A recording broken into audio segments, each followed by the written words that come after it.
Bonsoir, mesdames et messieurs. Ça fait plaisir d'être ici ce soir. Cependant, comme vous voyez, je suis un petit peu débordé au niveau du travail. Mais malheureusement, je ne pourrais pas faire ma présentation personnellement. Fait que je vais vous envoyer un représentant de notre firme qui va me remplacer.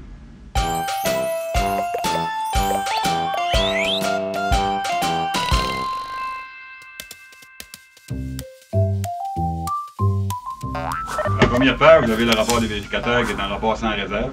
C'est-à-dire que le travail qu'on a fait, on est satisfait des contrôles en place et des chiffres, et on peut s'assurer que les données qui sont là sont vérifiées.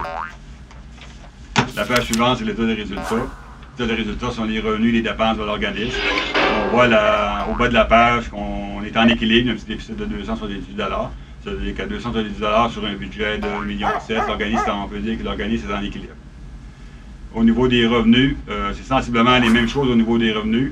Sauf qu'au niveau des projets, il y a eu des réductions de revenus au niveau des projets, c'est ce qui fait la différence.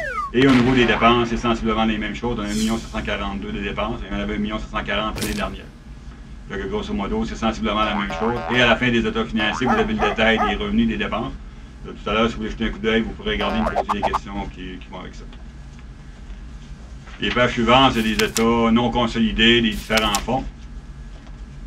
Et maintenant, on va à la page 6, c'est le bilan. Le bilan, c'est les avoirs et les dettes de l'organisme.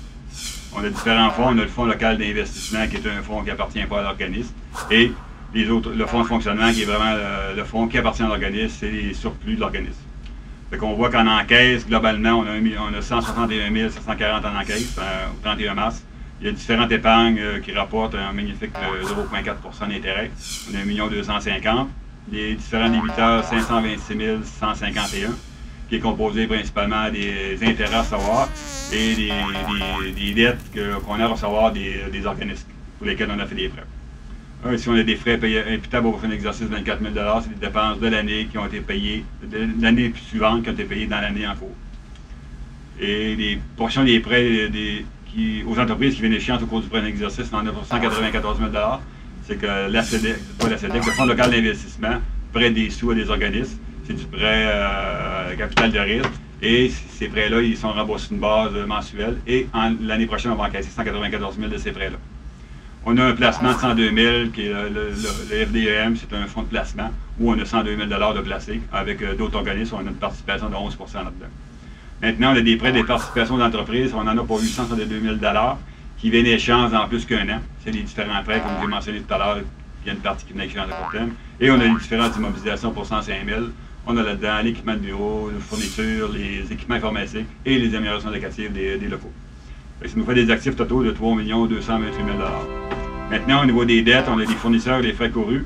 133 000 $ de fournisseurs et frais courus, c'est-à-dire les comptes à payer de fin d'année qui n'étaient pas payés au 31 mars, qui ont été payés en avril. Et principalement les salaires, les déductions et les vacances courues à payer. On a aussi des apports reportés pour 105 000 $. C'est des subventions qu'on a encaissées principalement jeunes promoteurs et l'économie sociale. On reconnaît les subventions au fur et à mesure qu'on prête de l'argent aux gens. On a encaissé 104 000 $ de plus qu'on a redonné aux organismes.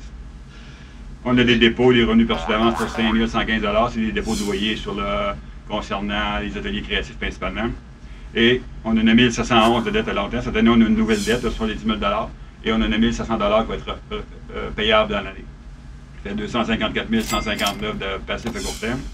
Et dans les dettes à long terme, ce sont les 3 000 qui restent du montant sur les 10 000. Et on a 2 513 000 qu'on doit au niveau du fonds local d'investissement. Par contre, on a des prêts, c'est avec cet argent-là qu'on a prêté l'argent aux organismes en démarrage et on a des dépôts à terme là, pour l'équivalent, la différence. Et maintenant, on a des différents soldes de fonds. On en a pour 397 000 $.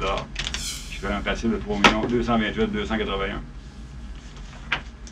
Et les pages qui suivent sont les pages des conventions comptables, des notes qui expliquent les différents montants que je vous ai parlé. Au fur et à mesure que je mentionnais les montants, je faisais référence à ces pages-là. Et comme j'ai mentionné en démarrant au départ, c'est qu'à la fin, il y a des détails des revenus et des dépenses. S'il y en a qui ont des questions, vous pouvez les poser à mon aide.